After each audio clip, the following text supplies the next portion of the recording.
एक ऐसा गायक जिसने अपनी पूरी ज़िंदगी में कभी शराब को हाथ तक नहीं लगाया दोस्तों।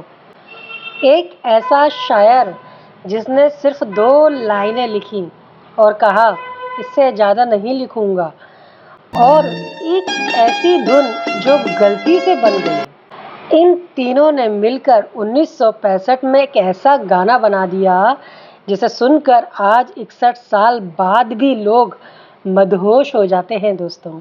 छू लेने दो नाजुक होठों को। हम बात कर रहे हैं फिल्म काजल के गाने की, छू लेने दो नाजुक होठों को।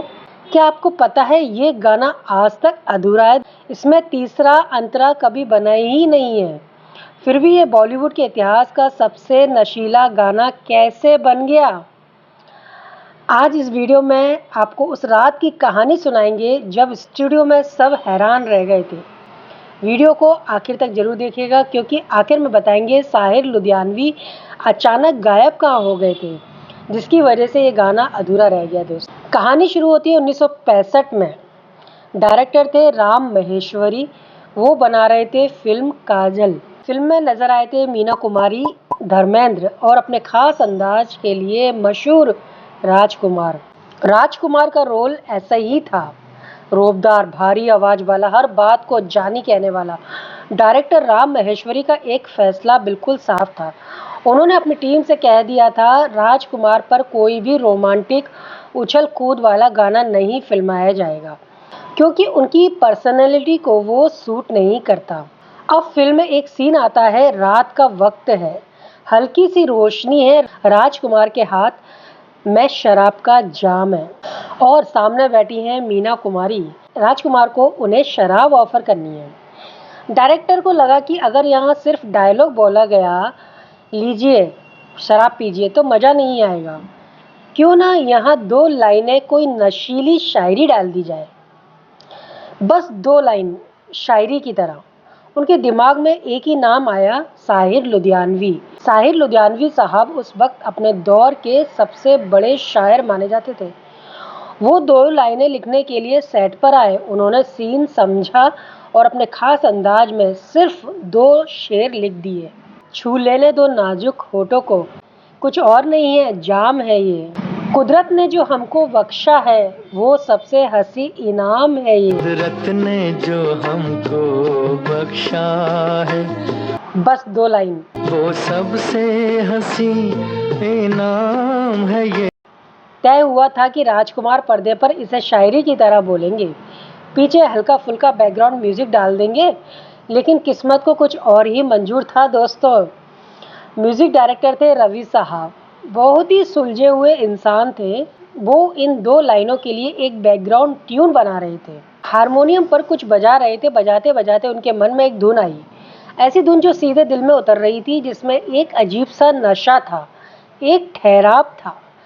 रवि साहब भागते हुए डायरेक्टर के पास गए, बोले राम जी, इसे सिर्फ शायरी मत रहने दीजिए, ये तो पूरा गाना बन सकता है, बहुत बड़ा गाना। डायरेक्टर ने पहले तो मना कर दिया, बोले मैंने कहा ना राजकुमार पर गाना नहीं सूट करेगा। रवि साहब जिद पर अड़ गए। आखिर में डायरेक्टर ने एक शर्त रखी, ठीक है बनाना है तो बनाओ, लेकिन इसी शर्त पर कि साहिर की लिखी उन 2 लाइनों के अलावा एक शब्द भी उसमें नहीं जोड़ा जाएगा। गाना उन्हीं 2 शेरों में ही खत्म करना होगा। रवि साहब ने ये चैलेंज लिया और यहीं से एक अधूरे गाने के पूरा होने की कहानी शुरू हुई दोस्तों। अब बारी थी आवाज़ की, किसे बुलाया जाए? इस गाने पर किसकी आवाज़ सूट करेगी? रफ़ी साहब ने कहा इसे सिर्फ एक ही आदमी गा सकता है, वो है मोहम्मद रफ़ी साहब। अब सोचिए, रफ़ी साहब के बारे में सब जानते हैं, 5 वक्त के नमाजी, बेहद पाक साफ जिंदगी जीने वाले इंसान। उन्होंने कभी शराब को छुआ तक नहीं था और उन्हें गाना गाना था बॉलीवुड का सबसे नशीला गाना। रिकॉर्डिंग वाले दिन स्टूडियो में अजीब सा सन्नाटा था। सबको लग रहा था कि क्या होगा, कैसे मोहम्मद रफ़ी साहब इस गाने को गाएंगे बिना शराब के। रफ़ी साहब माइक के सामने आए, उन्होंने आंखें बंद की और जैसे ही पहला शब्द गाया, छू, स्टूडियो में बैठा हर इंसान हैरान रह गया दोस्तों। रफ़ी साहब की आवाज़ में वो कशिश, वो दर्द, वो मदहोशी कहाँ से आ रही थी? ऐसा लग रहा था जैसे वो शब्द नहीं जाम पिला रहे हों। उन्होंने 2 लाइनों को ऐसा घुमाया, ऐसे ठहराव के साथ गाया कि 2 लाइनें ही 2 मिनट की लगने लगीं। उन्होंने गाने को जिस अंदाज में खत्म किया, लगा जैसे नशा धीरे-धीरे चढ़ रहा है और गायक उसी में खो गया है। दोस्तों कहते हैं जैसी रिकॉर्डिंग खत्म हुई, स्टूडियो में 2 मिनट तक कोई कुछ नहीं बोला। वो सब उसी गाने के नशे में जो थे। तभी पीछे बैठे फिल्म के प्रोड्यूसर और डिस्ट्रीब्यूटर चिल्ला उठे, क्या बस इतना ही? इतना खूबसूरत गाना और सिर्फ 2 लाइनें? हमें इसका तीसरा अंतरा अब भी चाहिए। अब हड़कंप मच गया। सब लोग साहिर लुधियानवी को ढूंढने लग गए कि वो तीसरा शेर लिखेगा कौन? साहिर लुधियानवी जी। लेकिन साहिर साहब वहाँ थे ही नहीं, वो जा चुके थे। कहते हैं 2 बातें। एक, साहिर साहब बहुत ही जिद्दी और उसूलों वाले थे। उन्हें ये बात बिल्कुल पसंद नहीं आई थी कि उनकी शायरी को बिना पूछे गाना बना दिया गया हो।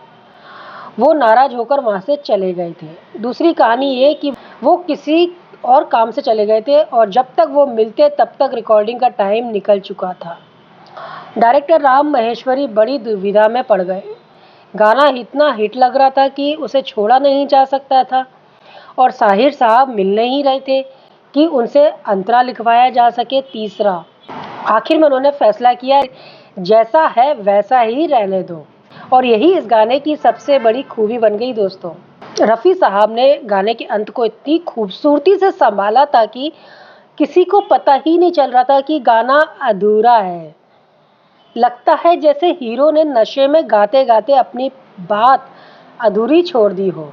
इसी वजह से आज 61 साल बाद भी जब ये गाना बजता है दोस्तों, तो हम इसे पूरा सुनने के लिए तरसते रह जाते हैं और यही तरस इसे अमर बना देता है।